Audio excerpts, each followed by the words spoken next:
Assalamualaikum warahmatullahi wabarakatuh. Masih tetap bersama Ibu Lulu Nur Rahmawati, guru bahasa Indonesia. Anak-anak, tentunya kalian pernah membaca teks sejarah. Nah, teks sejarah ini adalah teks yang berupa cerita tentang kejadian-kejadian di masa lalu. Akan tetapi cerita ini bukan sekedar fiktif, tapi berupa fakta-fakta kejadian.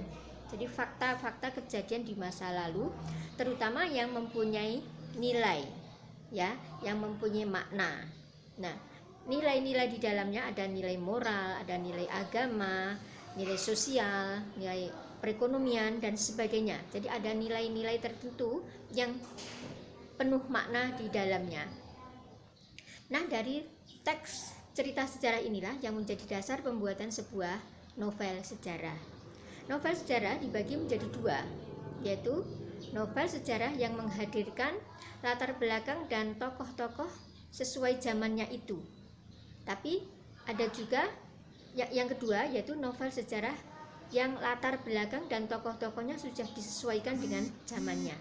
Jadi di sini ada perbedaannya.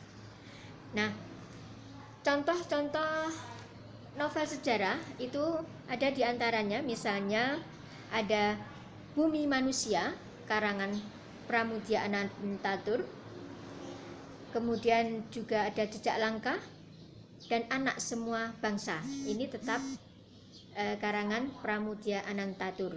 Kemudian ada Roro Mendut karangan Mangunwijaya. Lalu ada Gajah Mada Bergelut dengan Kemelut karangan Langit Krisna Haryadi, dan Ku Antar ke Gerbang karya Ramadan Kartahadimadja.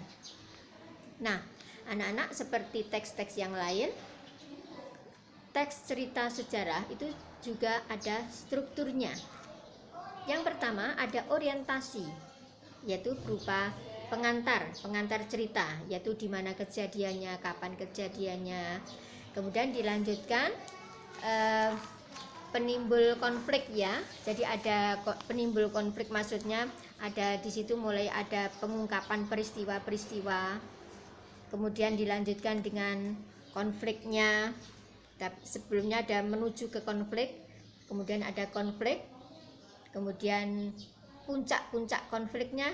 Ini yang paling menarik, ya. Ini yang disebut dengan klimaks. Jadi puncak permasalahan, puncak ketegangan. Kemudian setelah ada puncak, maka pasti ada resolusi, yaitu pemecahan atas masalah-masalah yang ada, dan diakhiri dengan koda. Koda ini menghadirkan pendapat-pendapat. Ya, ini bisa pendapat penulis atau mengambil pendapat-pendapat orang lain. Nah, itu tentang struktur teks cerita sejarah. Selanjutnya untuk kebahasaan, sebagaimana biasa, ya, ada menggunakan kata ganti, ya, kemudian menggunakan kata keterangan, menggunakan kata kerja material, dan pasti ada kata sambung. Nah, inilah yang ada di dalam teks sejarah. Jadi ada tadi pengertiannya.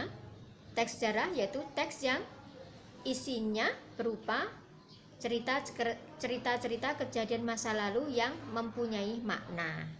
Nah, dari cerita ini menjadi dasar pembuatan sebuah novel sejarah.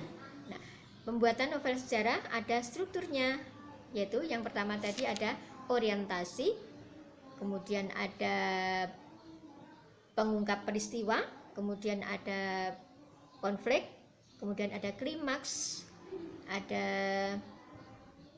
anti klimaks atau disebut dengan resolusi, dan diakhiri dengan koda. Nah, inilah anak-anak cuplikan tentang materi teks cerita sejarah. Oke, semoga bermanfaat. Wassalamualaikum warahmatullahi wabarakatuh.